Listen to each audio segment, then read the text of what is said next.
speaker is Omri Kohl. He's the CEO and co-founder of Pyramid Analytks. He leads Pyramid Analytics strategy and operations, bringing his deep understanding of the BI market and valuable management experience to a company at the forefront of today's fast-growing business intelligence industry.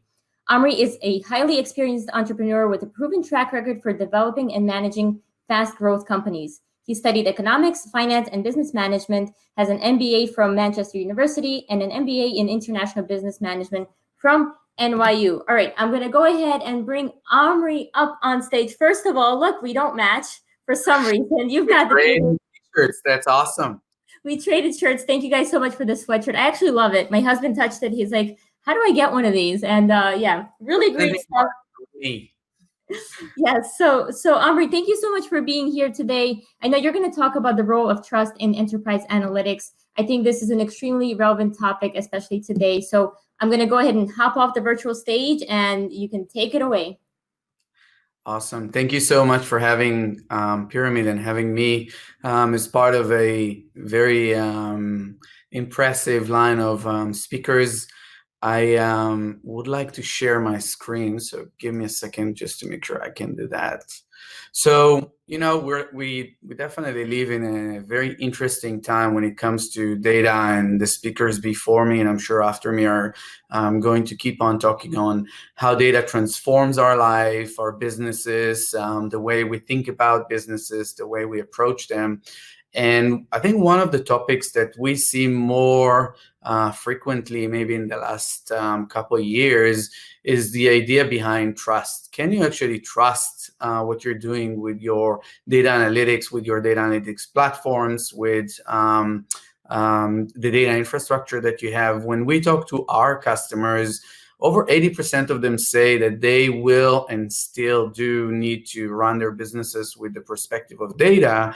But when you ask them if they trust the data, then the amount of positive responses chopped by almost 50%. So around 40% of the people trust the data that they use. And I would like during the next few minutes to maybe give you 4 best practices on how you can improve the trust of your of the organization and the users in the organization in the data that you're collecting and the insights that you're getting from the data that you're collecting. And I think that there is a very, very tight relationship between analytics, not just the data, but analytics and trust.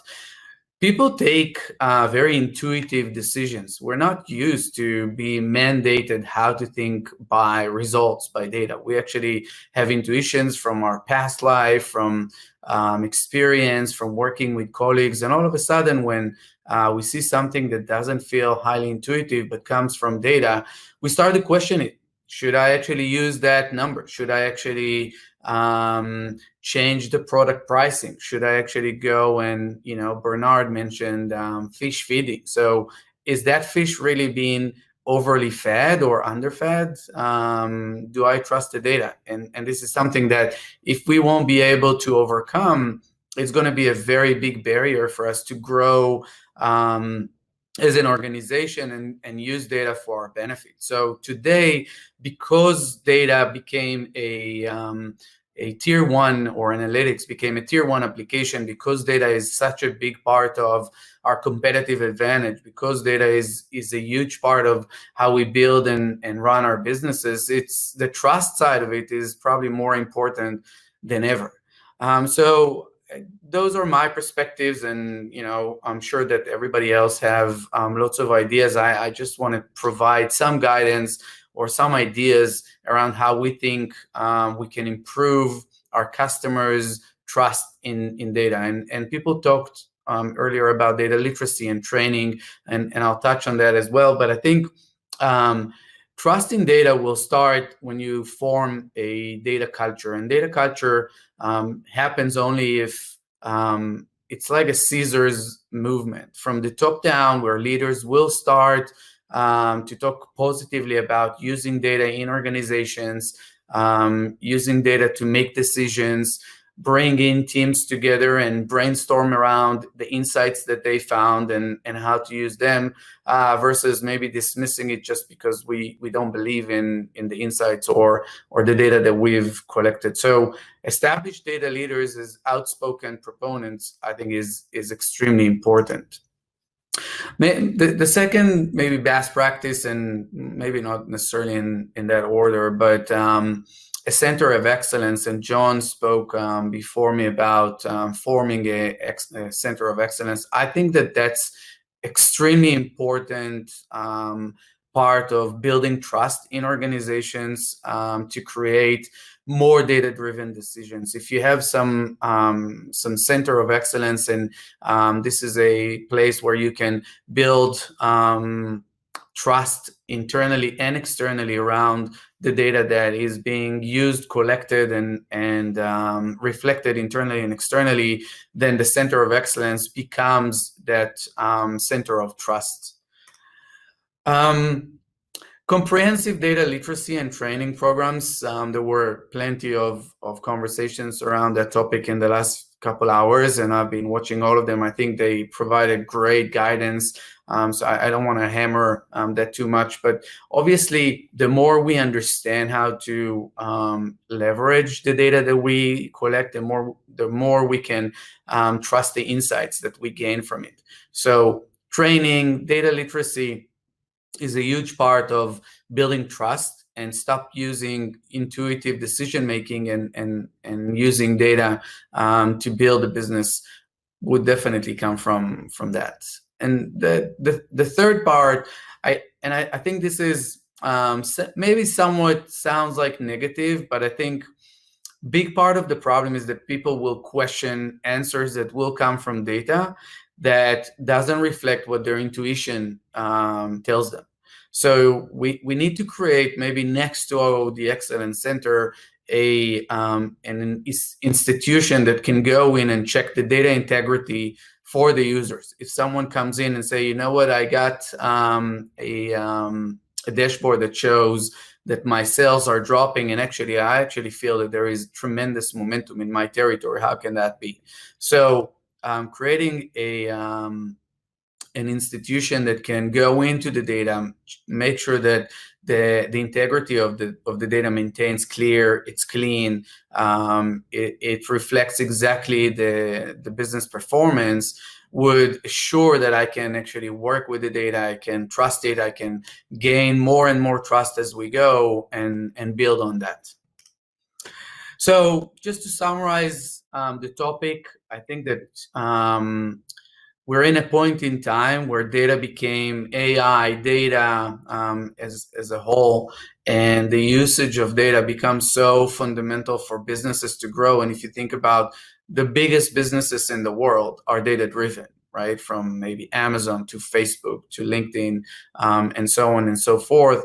Those are the drivers of their industries because they're so data-driven. So data is a fundamental part of gaining competitive advantage. But if we won't believe in the data, if we won't trust it, if we will question the origin of it all the time, it will be a barrier to grow that part of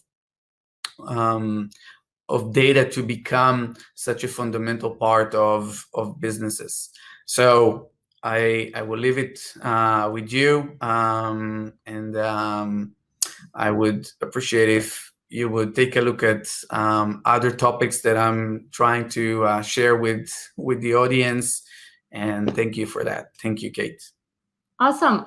So I stopped the sharing screen, but if you could stay on for a few minutes, Omri, thank you so much for that talk. First of all, I'd like to just also say that Pyramid Analytics provides really awesome visuals. So if anyone's seen my Sankey chart that I've put out probably a week or so ago, where I was looking at the total number of registrations by company, where you see Cinity kind of takes the lead about 2 weeks ago, because Pedro is very motivated in getting his company the #1 in terms of registrations. But it was really easy for me to use Pyramid Analytics to go ahead and put that together. So I really love playing with that tool. Highly encourage people to go to pyramidanalytics.com and check stuff out. You have a lot of people here in the comments agreeing with the notion that we definitely need to trust.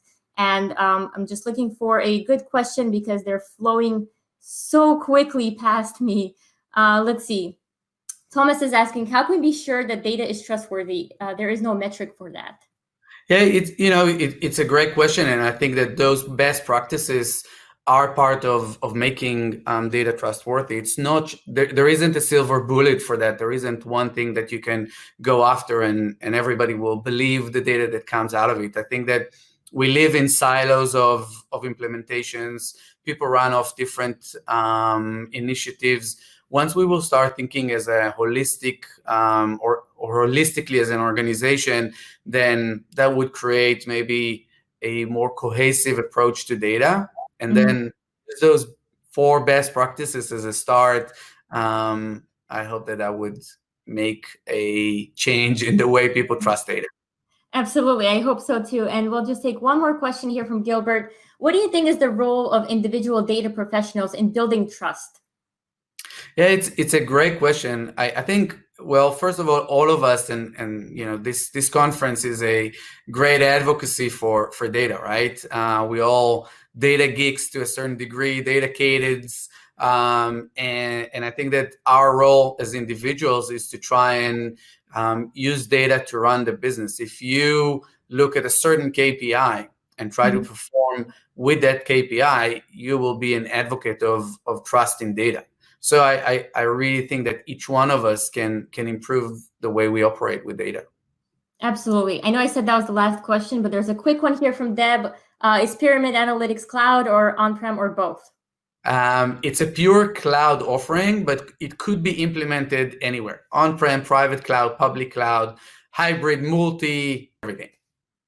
Awesome. All right. Well, Omri, thank you so much for your time today.